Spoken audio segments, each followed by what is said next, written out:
Вітанне з Сейма Літоўскай Рэспублікі. Коротка пра вынікі сустрэчы працоўнай з спікерам Сейма Юзасам Олегасам. Добрая сустрэча, пазітыўная, з шырокай павесткай дня. Наперш пагадзіліся ў тым, што вельмі важна зараз захоўваць той рытм працоўны, які ў нас склаўся ў папярэднія гады. Гэта азначае, што актыўна працаваць па беларуска-літоўскай павестцы дня. Што на перспектыву? У сакавіку аднаўляе сваю працу парламент і ёсць верагоднасць, магчымасць разгляду і прыняцця аж двух рэзалюцый, адна палітычная, а другая ў звязку з 40-годдзем чарнобыльскай катастрофы, і, магчыма, і дыскусія па чарнобыльскай праблематыцы. Па-другое, гэта мемарандум альбо заява аб супрацы Сейма Літоўскай Рэспублікі і дэмакратычных сілаў.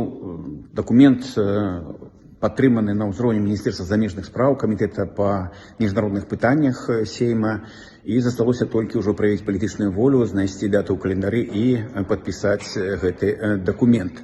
Бягучыя пытанні звязаны з дзейнасцю групы за дэмакратычную Беларусь. У бліжэйшы тыдзень, на наступным тыдні, адбудзецца паседжанне групы за дэмакратычную Беларусь. Запрошаны прадстаўнікі, лідары палітычных партый і беларускіх грамадскіх арганізацый, і кожны можа прыйсці і анансаваць нейкія ідэі, прапановы для супрацы з Сеймам праз дэпутацкую групу за дэмакратычную Беларусь.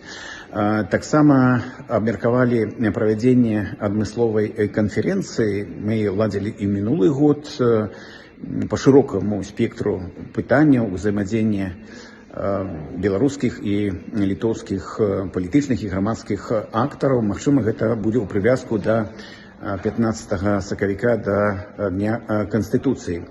Таксама пацвердзіў спікер парламента, што ён будзе выступаць з вітальным словам на міжпартыйным форуме, на еўрапейскім парламенце, на міжпартыйны форум 8+100. Чаму Юзас Олегас? Таму што ён быў якраз тым, хто даваў старт гэтаму форуму. Вось такія коротка вынікі сустрэчы, яны зафіксаваны і будуць планам нашага дзеяння. Так што Сейм застаецца нашым стратэгічным партнёрам, і нас чакаюць добрыя розныя справы.